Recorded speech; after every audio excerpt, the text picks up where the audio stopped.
Good evening guys. Last class में हमने start किया था डिसऑनर ऑफ अ बिल। आज उसको आगे कंटिन्यू करेंगे। तो आप लोग हेडिंग लिखो, noting charges. Noting charges mark करो, मोस्ट इंपॉर्टेंट। ये पक्का आएंगे आपके एग्जाम में। अब इसका मीनिंग क्या होता है सबसे पहले वो समझते हैं। सपोज ए ने गुड्स सेल किए बी को और पेमेंट आनी है 3 मंथ्स के बाद। ए गया अपने पैसे लेने बट बी ने मना कर दिया। अब ए अपने पैसे छोड़ेगा थोड़ी, अपनी पेमेंट निकलवाएगा जरूर। तो पेमेंट निकलवाने के दो वेज होते हैं। पहला वे जो लीगल वे होता है, मतलब कोर्ट के थ्रू जो होता है, ठीक है। और दूसरा वे जो इलीगल होता है, थोड़ा informal.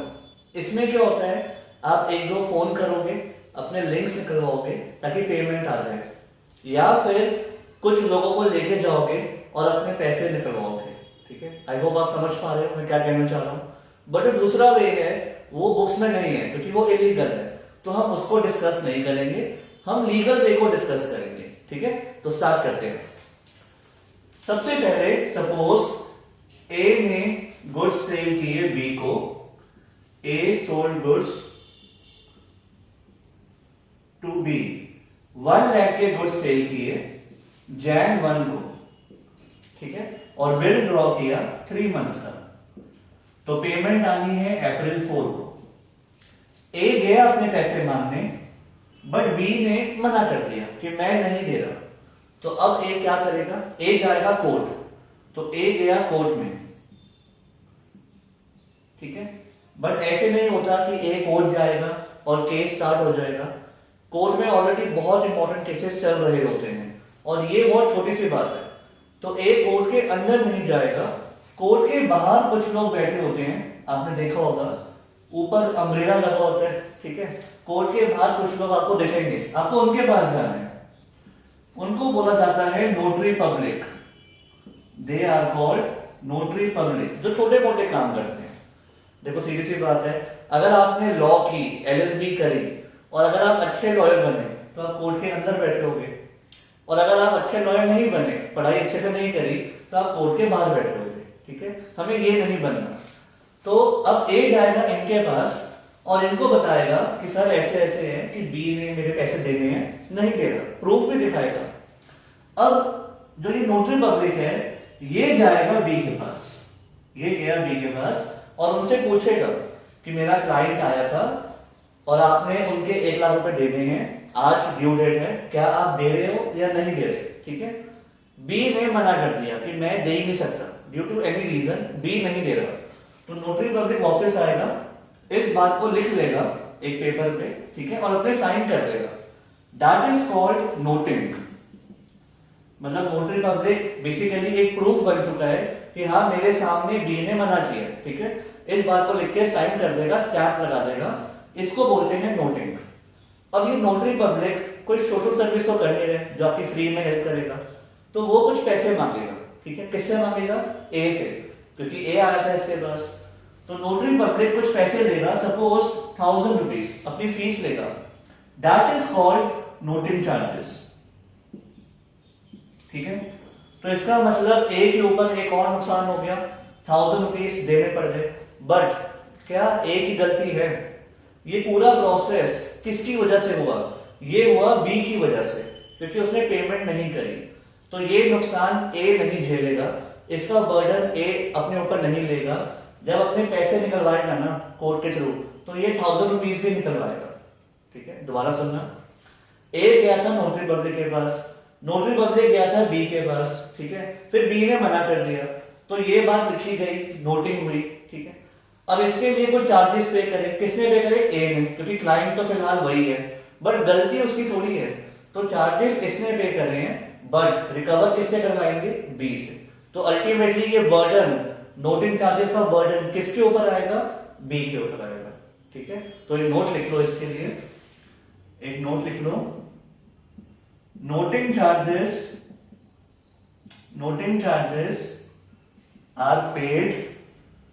are paid by holder of the bill,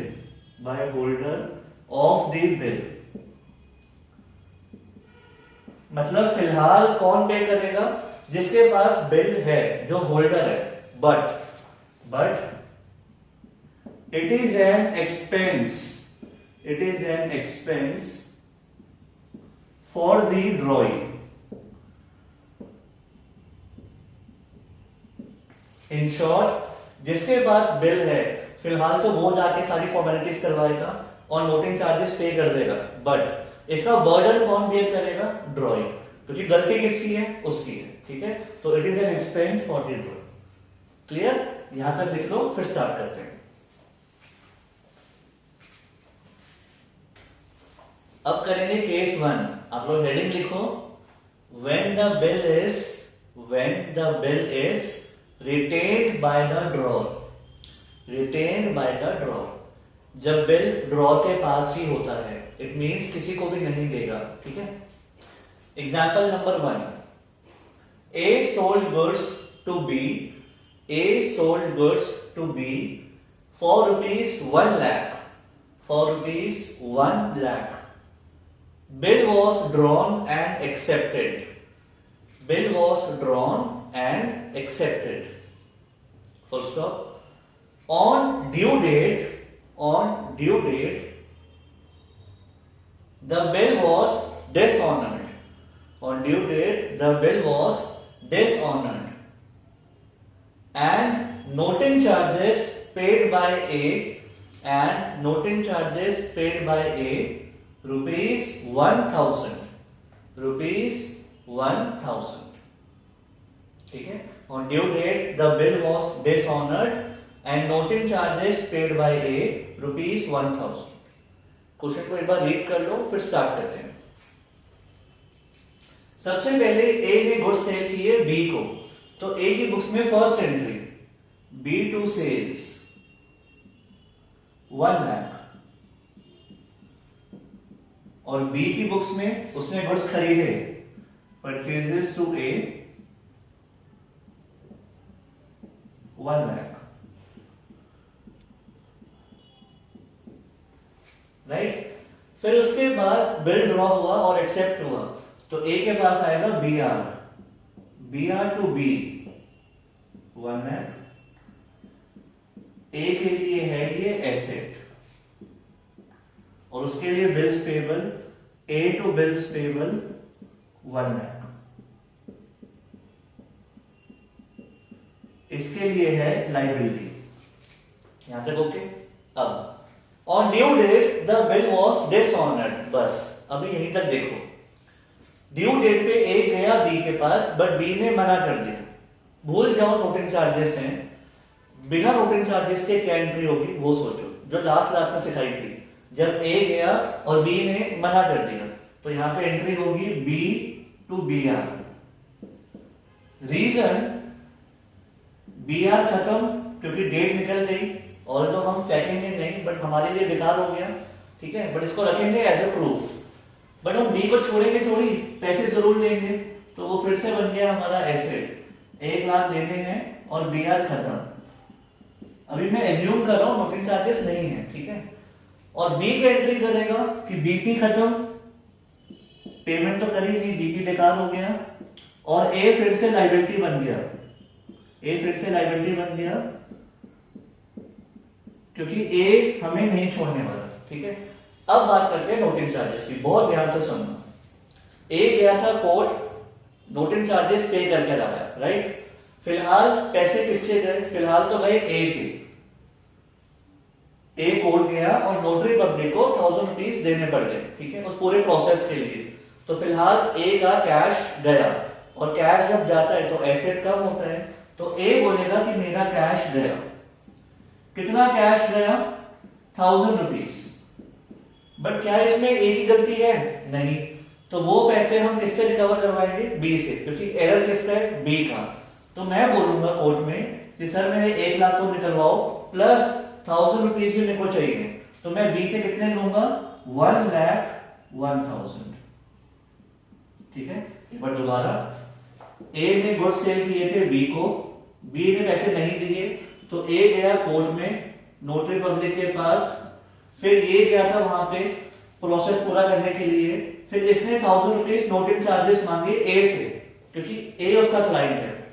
तो ए की जेब से 1000 रुपीज गए तो कैश गया, बट ए की गलती नहीं है, तो मैं बी से रिकवर करवाऊंगा पूरे 1000 रुपीज प्लस 1 लाख, तो ये हो गए 1 लाख 1। ठीक है, तो हम बी से रिकवर करेंगे 1 लाख 1।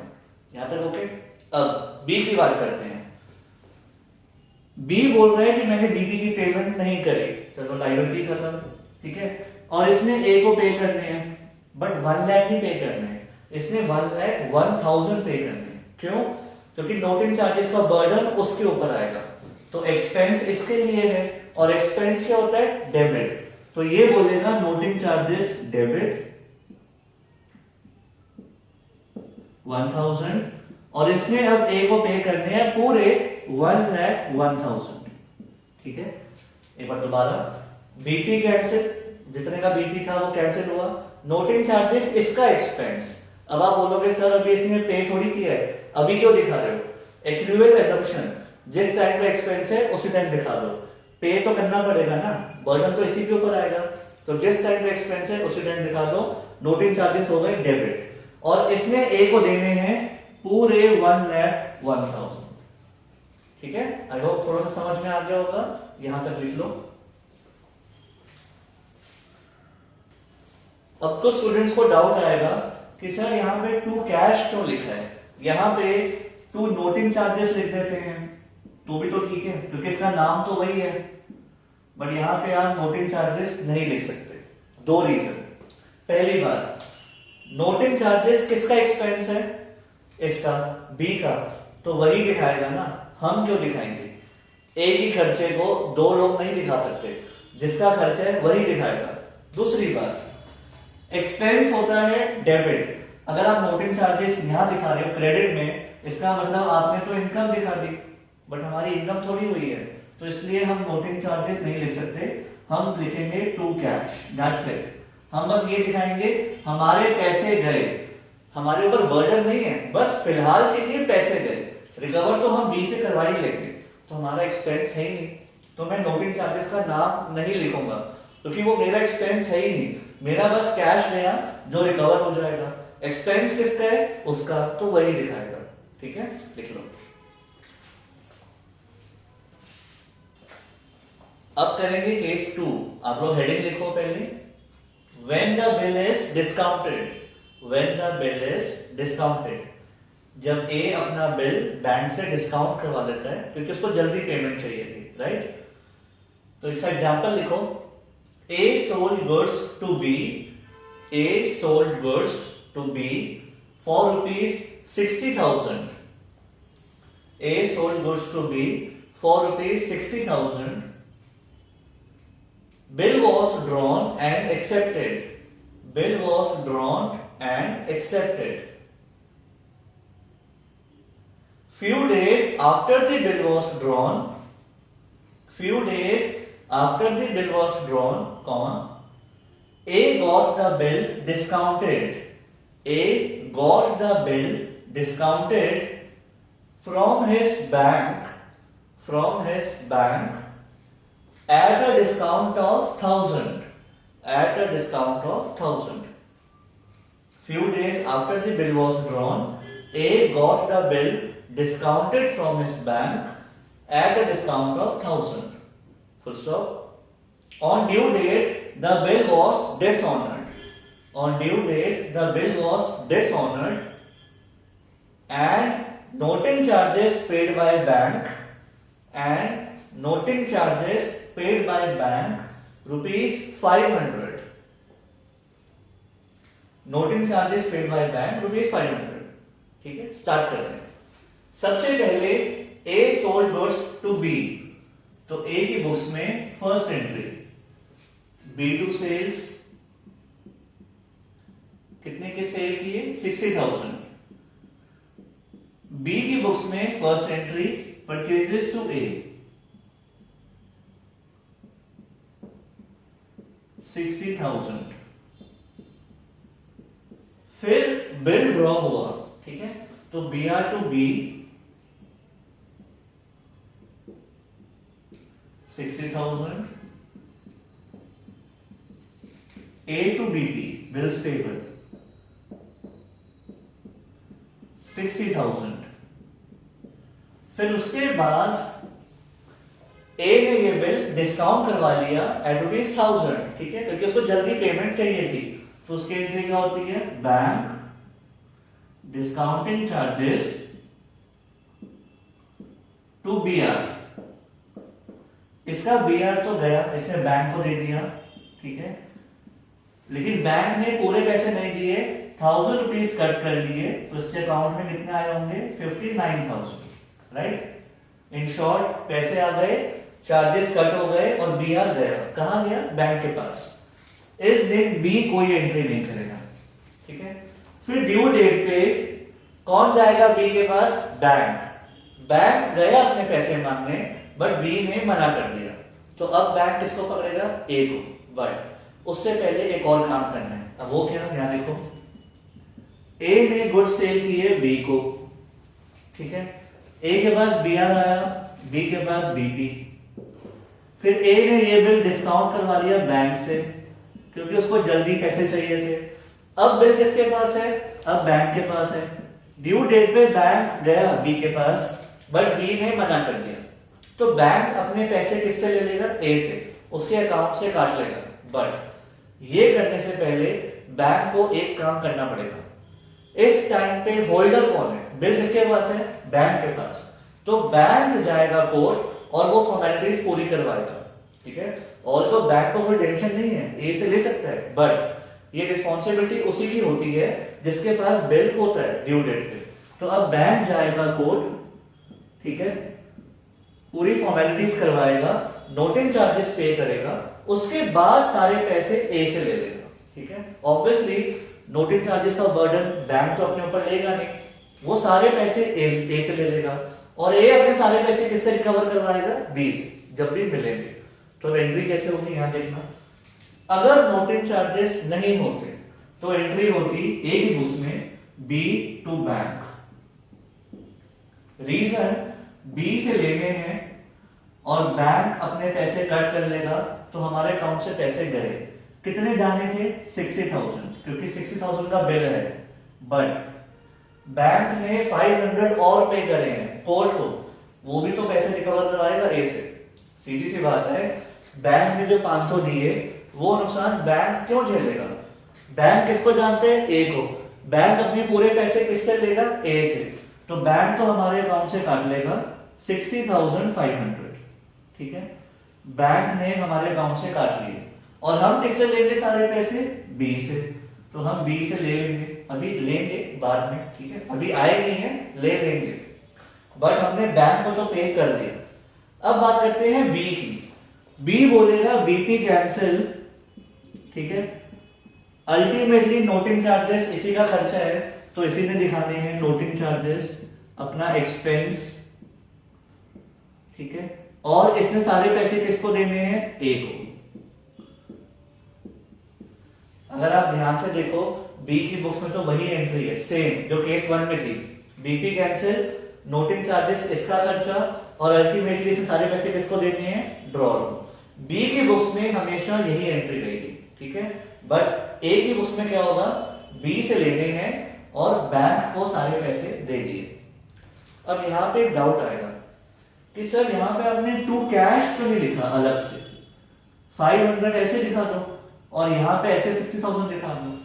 ये एंट्री गलत है। रीजन, अगर आप दिखाते हो यहां पे टू कैश 500, इसका मतलब 500 आपके गए, ड्रॉर के, मतलब ए के गए, लेकिन क्या ए ने पैसे दिए 500, नहीं। नोटिंग चार्जेस किसने पे करे हैं, बैंक ने, जिसके पास बिल है वही पे करता है, ए तो पे ही नहीं करे, तो आप यहाँ पे ये वाली एंट्री नहीं कर सकते, टू कैश नहीं दिखाना, ठीक है। केस 1 में हमने पे किए थे ना, यहाँ तो बैंक ने पे करे हैं, तो आप टू कैश नहीं दिखा सकते। बैंक ने पे करे हैं ना, तो हम बैंक को पे करेंगे सारे पैसे। फिलहाल वो 500 किसके गए थे, बैंक के, और हमारे अकाउंट से पूरे पैसे कट हो जाएंगे, ठीक है, और फिर हम बी को बनाएंगे डेटर कि उससे कभी ना कभी रिकवर करवा लेंगे, और बी बोलेगा कि मैंने ए को देने हैं तो मेरे लिए लाइबिलिटी है, और नोटिंग चार्जेस अल्टीमेटली किसका खर्चा, ड्रॉई का, मतलब बी का, तो उसकी बुक्स में हमेशा यही एंट्री रहेगी। क्लियर, लिख लो। अब करेंगे केस 3। आप लोग हेडिंग लिखो, when the bill is endorsed, when the bill is endorsed. ठीक है, जब ड्रॉअर अपना बिल एंडोर्सी को दे देता है।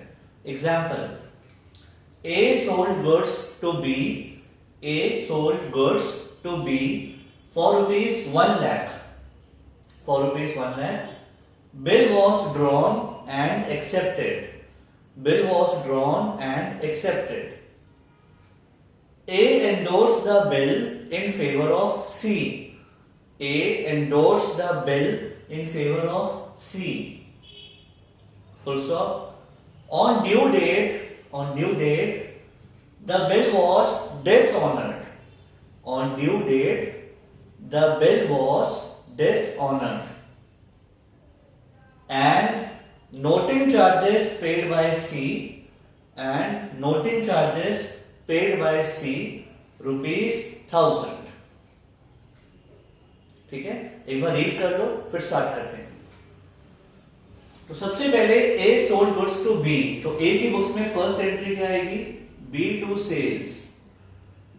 कितने की गुड्स सेल की है, 1 लाख की। और B की बुक्स में first entry purchases to A, 1 lakh. C की बुक्स में नो एंट्री। फिर बिल ड्रॉ हुआ और एक्सेप्ट हुआ, तो A की बुक्स में BR टू B,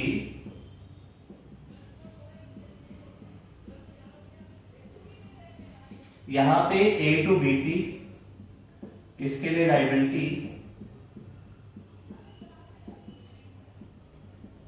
C की बुक्स में फिर से नो एंट्री।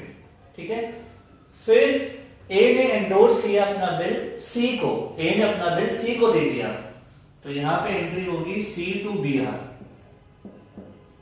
एसेट गया और लाइबिलिटी खत्म, हमने C को देने होंगे।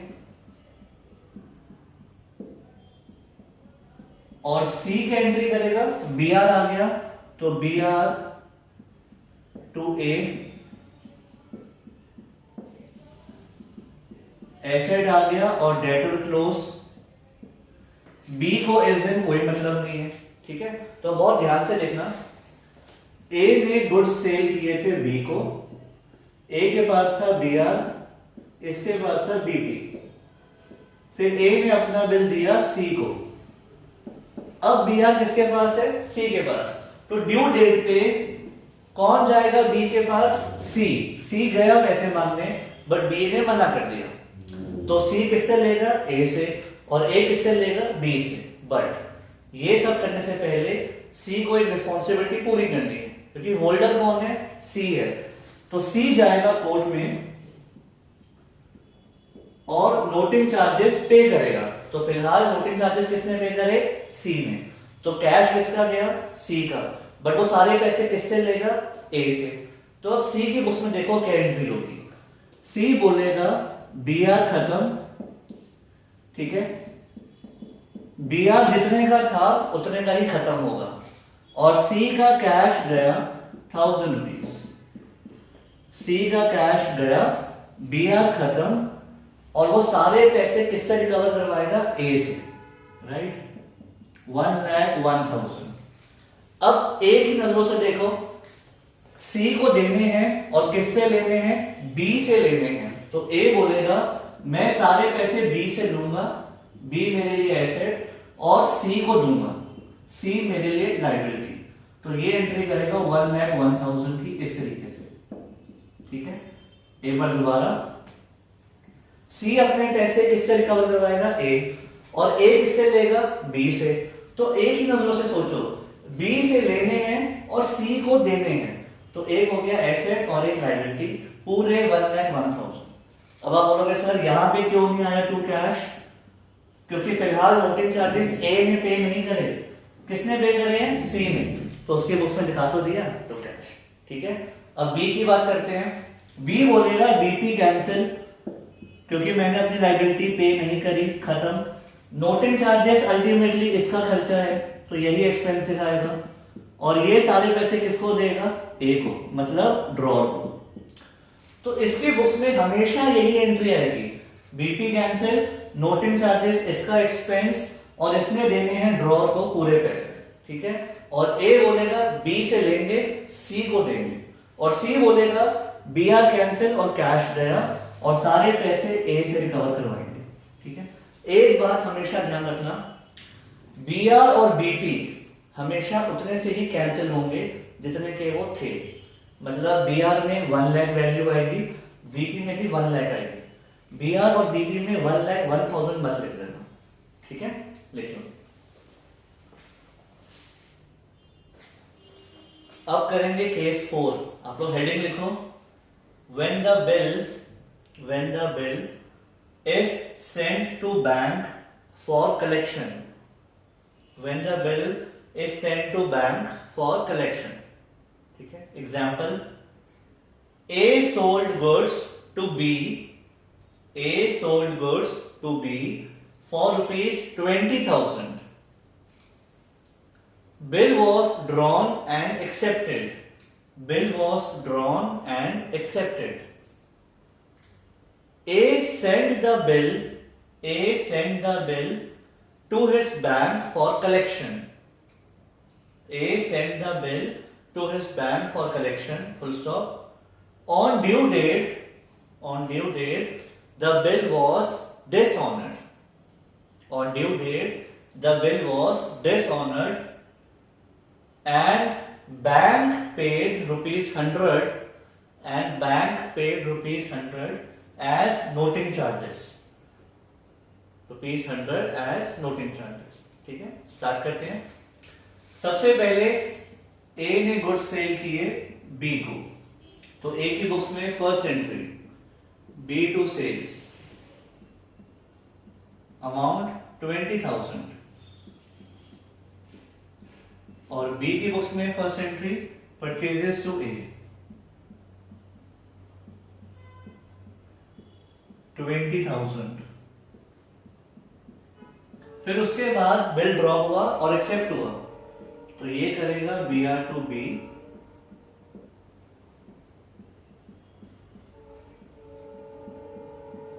और यहां पे आएगी ए टू बी पी,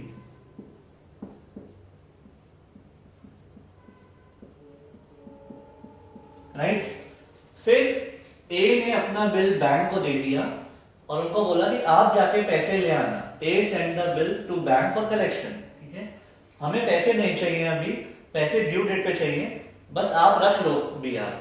तो ए के पास वो स्लिप आ जाएगी बिल सेंड फॉर कलेक्शन वाली, और बी आर फिलहाल बैंक के पास रखवा दिया, ठीक है। तो एक एसेट गया और दूसरा एसेट आ गया, वो स्लिप आ गई। बी को तो पता भी नहीं होगा, नो एंट्री। फिर ड्यू डेट पे बैंक जाएगा हमारे बिहाफ पे पैसे लेने, बट बी ने मना कर दिया, तो बैंक क्या करेगा, आगे ए को बता देगा। बट गया कौन है पैसे लेने, बैंक। होल्डर कौन है, बैंक। तो बैंक की रिस्पॉन्सिबिलिटी है कि नोटिंग करवा के आएगा, ठीक है। जिसके पास बिल है, जो इस केस में बैंक है, नोटिंग भी वही करवाएगा।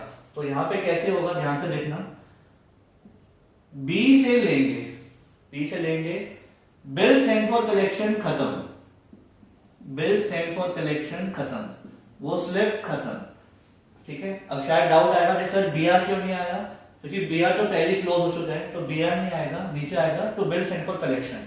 वो स्लिप जितने की थी वो एसेट खत्म, पैसे तो आए नहीं, एसेट बेकार हो गया, बट अभी फेंकना मत। प्लस नोटिंग चार्जेस पे किए बैंक ने, बट यहां बैंक की तो रिस्पॉन्सिबिलिटी नहीं थी ना, तो बैंक किससे लेगा, आपसे लेगा, मतलब ए से। बैंक तो ए को जानते हैं, तो वो ए के अकाउंट से काट लेगा, ठीक है। तो हमारे अकाउंट से पैसे गए कितने, 100 रुपीज। अब मैंने बी से 20,000 तो लेने थे, प्लस 100 और लूंगा, तो मैं बी से कितने लूंगा, 20,100। ये बन गया मेरे लिए डेटर। दोबारा, जो आपकी स्लिप थी बिल सेंड फॉर कलेक्शन वो खत्म, एसेट ओवर, 100 रुपीज आपके अकाउंट से काट लिए जाएंगे क्योंकि फिलहाल बैंक ने पे करे हैं, और आप बी से लोगे सारे पैसे, और बी के एंट्री करेगा वही same, BP cancel, noting charges इसका एक्सपेंस, और हमने ए को देने हैं, मतलब बी ने ए को देने हैं 20,100, ये इसके लिए लाइबिलिटी है। क्लियर? लिख लो।